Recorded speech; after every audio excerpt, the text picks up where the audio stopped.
What's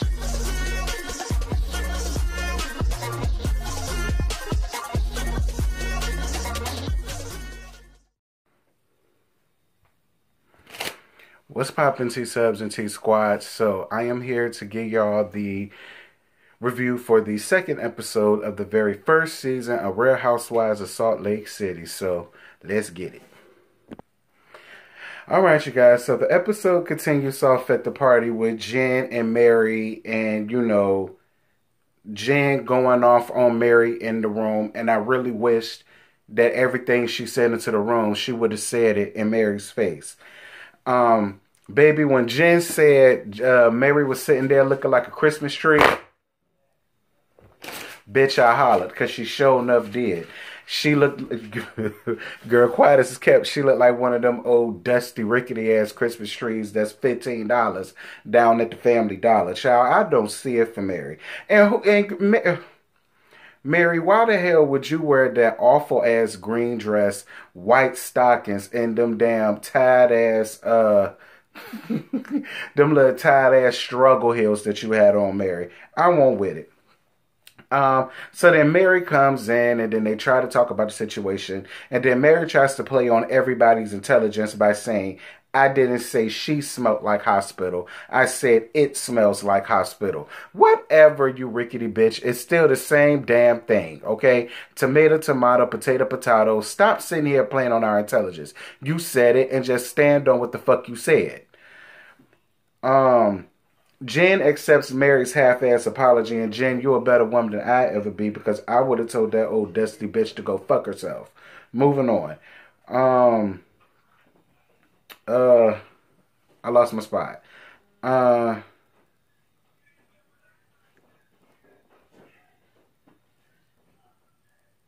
Whitney telling Lisa about the bartenders that she sent down to her wedding to bartend and bartend her liquor, that they got drunk, more drunker than her guest was. And then she gets mad at that and says that she wants to leave. Lisa, you a petty ass bitch and I don't like you. I was right along with Whitney. You got mad because you thought that she was going to get praised. But girl, she can't praise you or them drunk ass bitches that you sent down to her house. My whole thing is, if you're running your business in the correct way, why would they ever feel like it's okay for them to get everybody else drunk and them too? Whatever, child. Moving on. So, child, Whitney got a stripper pole down to her house. Yes, God, honey, that's probably how she was able to take that other woman's man. Moving on. That she was able to keep for 15 years, may I add. Moving on. Child, these cleanup women are winning. First, it was damn Miss Wanda from Braxton Family Values, and there's Wendy. Shout out to Wendy. So Lisa tells her husband John what happened with Whitney at the party. She says that her bartenders getting drunk is not her problem, saying that she's not taking criticism from a woman with a stripper pole in her basement. That's what I got for you, Lisa, because I no longer like you. I don't like you. I don't like your tied ass hair. I don't like them god awful ass clothes and furries that you be wearing. Like, it's like she puts up such a facade as if she's so fucking perfect, but I can already look and tell. Baby, it's some real serious nonsense that's going on down in that household, which is why she's trying so hard to make herself seem so much more above and more superior to anything else. My whole thing is, Lisa, you're better than nobody, because all of y'all run in the same damn circle. All of y'all live in the same damn town. Moving on. So Heather and Whitney go out shopping for the ski day that they're having with all the ladies. Heather says that she didn't have fun at the party. She had fun moments, but she can't get over Lisa dismissing her, saying that her feelings was hurt. Heather, please get over it. Please get over it. If she don't know you, you don't know that bitch. Fuck her. Who is she? Moving on. Whitney tells her what happened when she talked to Lisa, and then she called Lisa basically saying that, you know, her bartenders getting drunk is not her problem. She's not going to stand for nobody coming for her business. And if she keeps that up, or if she does it again, she's going to spread a rumor around town saying that Whitney is a swinger. Whitney and her husband is a swinger. That's another reason why I don't like you, Lisa. Like, bitch, my thing is, how do you not equate your people that work for you? You offered your services to somebody else. They get drunk, more drunker than the people that's supposed to get drunk, which are the people that's down to her wedding party. They're breaking glasses and this, that, and this. But you feel like because it was a gift and she didn't pay you for it, that's not your problem. Bitch, it is your problem. Whitney, you're a better woman than I am, because I would have went right to Yelp and put my goddamn complaint up there. That's what I would have did. I would have went slammed to Yelp and put my complaint up there about how trash the people that she had. Like, that Lisa, yeah, Lisa and Whitney, yeah. Yeah, both of y'all on my shit list. I don't see it for Lisa at all. I don't. Moving on.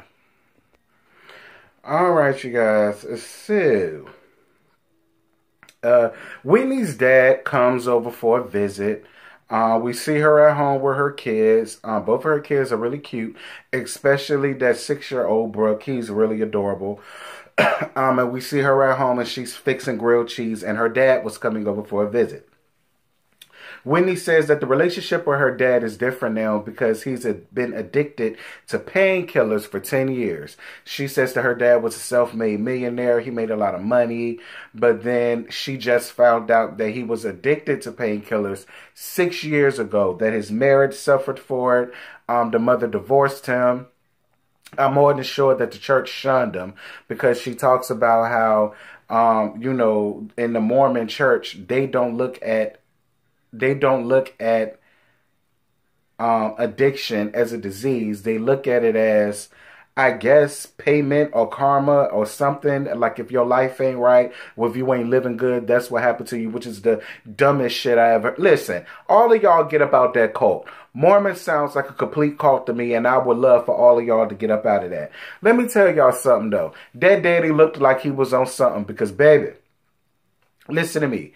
I swear that daddy must have called Great Dane, a.k.a. Robin Dixon, all the way to the Potomac Housewives and said, listen, I need the most ugliest, dustiest, plastical, flammable, driest, weakest, ugliest wig that you got, so that I could put it on my 62 or 63, however old he is, year old head. Daddy, that wig, burn it. Okay? That's a wig. And can't none of y'all tell me nothing different. That is a wig, but it is a horrible wig. Like, damn, was you high when you put that shit on? I know you lying. Moving on. Meredith and her husband Seth go out to dinner, and then we find out that Meredith and Seth are separated. I mean, I wasn't expecting that. I didn't think that, but perhaps that's the reason why he's overworked and undersexed. At least I think that was him that said that. I could be wrong, and if I am, get me together down in the comments, but I'm pretty sure he was the one that said that. But bruh, now it makes sense. Like, if I was so, I wouldn't sex your ass up either. We sitting here separated. We can't stand one another now that we are separated. Shout out to Yvonne. Moving on. So then, girl, we get back to the dinner, and Meredith says that it wasn't just one thing that made her and Seth separate. It was a whole number of things, and it was basically a breakdown, and it just wasn't there anymore.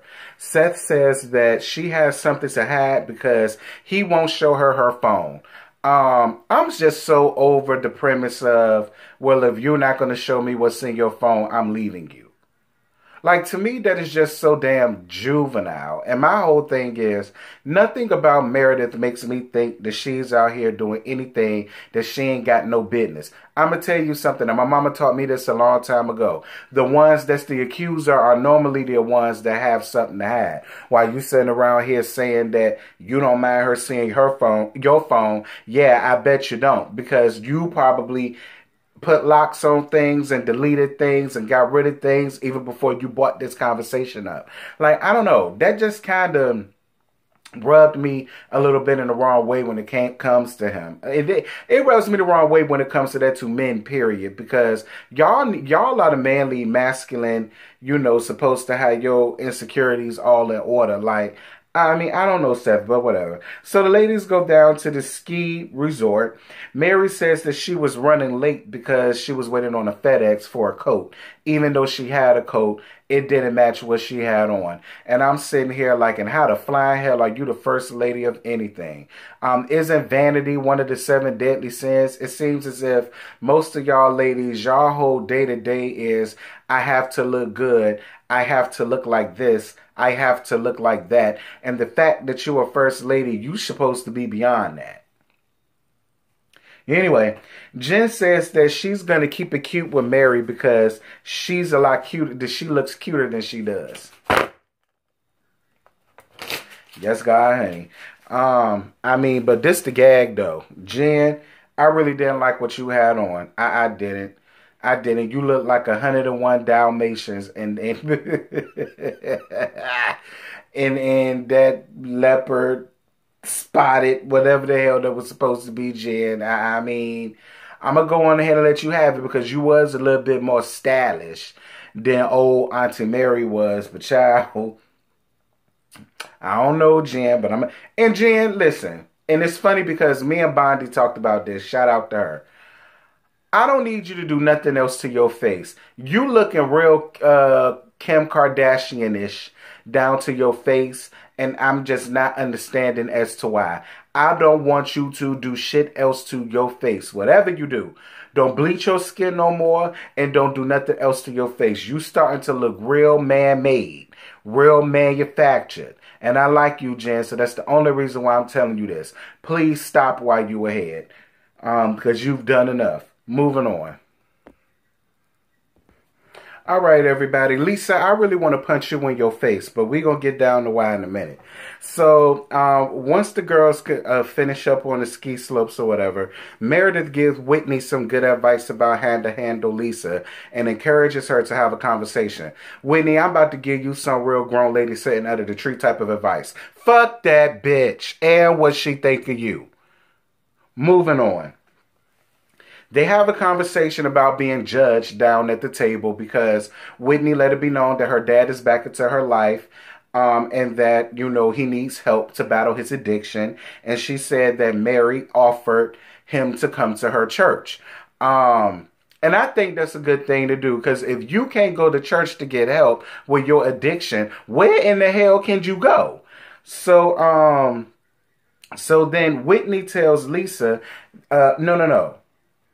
Whitney tells Lisa that she felt judged by her after they had that conversation after Meredith's party. So then Lisa says that if you feel threatened, then that's on you. I didn't threaten you.